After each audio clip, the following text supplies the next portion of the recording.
That stepping stone change that you did with me did something to me. Ever since then, it's just uplifting me. It's so good.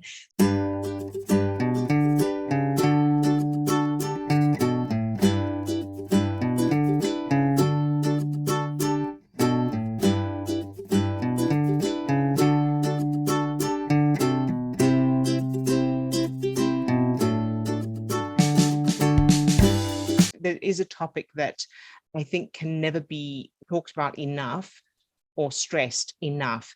And so I will just kind of go over that. And that is how similar the work we're doing here with changing childhood memories and changing your brain chemistry and changing the way your brain and body work, changing yourself, changing who you are and your patterns, your beliefs and all of that, how similar all of that is literally to getting physically fit.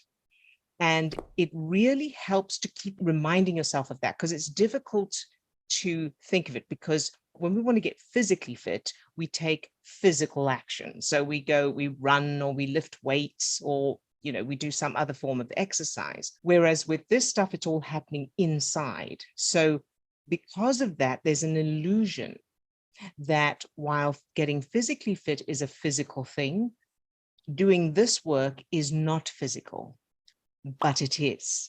It is absolutely physical. You're still using your actual physiology, and it takes the same kind of commitment, the same kind of consistency, and the same kind of determination, and same kind of mindset, really. So keep reminding yourself of that, because we tend to think, because we can think like that, we can, think of an orange, there's an orange. We don't have to physically do anything to think of the orange. We think that that's what change is. So we expect to think differently and then everything's different. That's surely how it should work. But the thinking differently is physical connections between neurons. And those physical connections between neurons are, if you're changing an established pattern of thinking or a belief, you are changing physical connections. And that takes time, just like building muscles, just like growing hair and nails, just like changing the parting of your hair. It takes repetition and establishing it. So reminding yourself of that when you think, oh, well, but I've done that and I can't, I haven't got the results, or I don't feel like doing it. That is the same as you want to get fit and you need to work out. If you don't feel like doing it, that's okay. You don't have to, but of course, then that's the results you'll get. So if you don't feel like doing it, you don't have to do it, but then you understand that if you don't do the run, you won't get the results of the run. In the same way with this, if you don't do the exercises, if you don't use the techniques, of course, you won't get the results in exactly the same way. And it's all physical.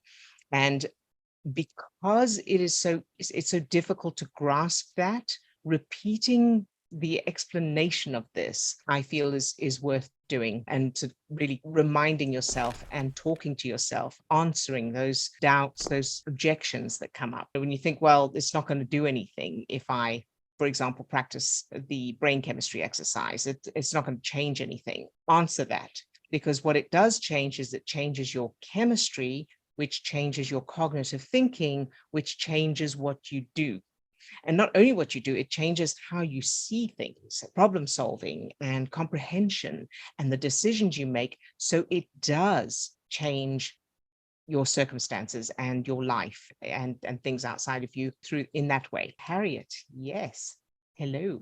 So I would like to add something to that. Last week, when we did the stepping stones with me, what I realized is that sometimes it's not sufficient to just change a specific memory, but to possibly go one step beyond, because that's exactly what we did. I had changed that memory already, but it came back exactly the same way. And you went with me a step beyond.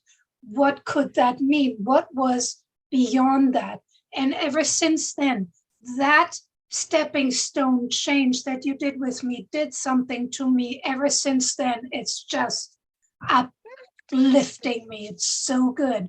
So Yay. what I'm trying to say is just don't stop with just that memory. Maybe ask when you work on yourself, maybe ask, is there possibly, does that have another meaning? Is there a feeling behind it that needs to be changed as well? Right, exactly. Yes, another aspect of it that Yes. that hasn't been changed, hasn't been addressed. Yes. Absolutely. Thank you, Harriet. And yes, and for those who are new to Stepping Stones, I'll put the link to Stepping Stone Memories in the description of this video as well.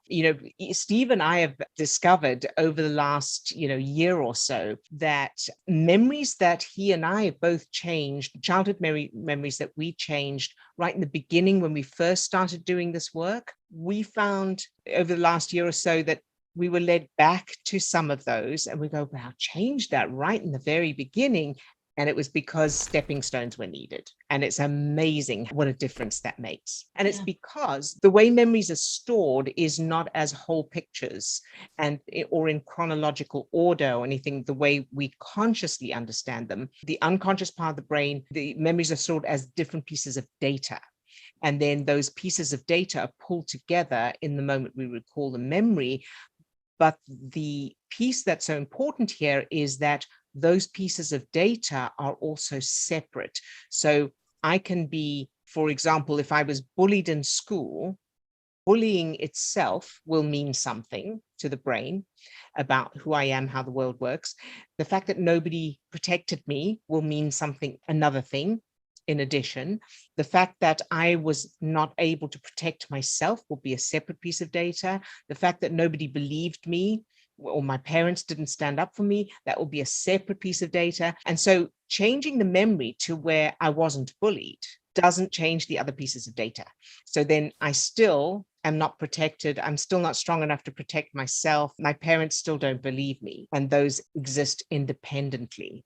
And the same as if I changed it to where I was able to protect myself, then you've still got the pieces of data, all the others. So that's why all those aspects need to be changed. So thank you, Harriet, for pointing that out. In addition to that, another thing that I noticed is, and I know time doesn't really exist in the subconscious or the unconscious, but even though this happened at, I don't know, 7 years old or whatever, first, second grade, that change helped me or almost automatically changed other memories from when I was younger. Yes. And it's just like that now. It's amazing. It's just totally amazing. So as soon as you just get the right thing, and then is it like pulling a thread on yeah. Like those dominoes, they all fall into place. That's it. Absolutely. And for most people, if not everyone, there will be more than one thread, more than one piece like that. So, continually being aware that just because something doesn't seem to be changing or it seems to come back doesn't mean that there isn't an answer. It just means you need to find a different piece. Yeah, very good, Harriet. Yay. So I'm thrilled to hear that. So a reminder to everyone, you can always send your questions by email to me, and I'll answer them, and you can get the answer in the recording, and you can be anonymous. I can also work with you no content, which means I can help you change a memory without you needing to tell me what it is, so without you needing to share any details or anything. And for those who haven't yet joined our school group, our emotional health group, we would love to have you there. It is growing nicely, and it's a very supportive private group for emotional health. The website address is school, spelled SKOOL, school.com, emotional health. So I hope that's helpful.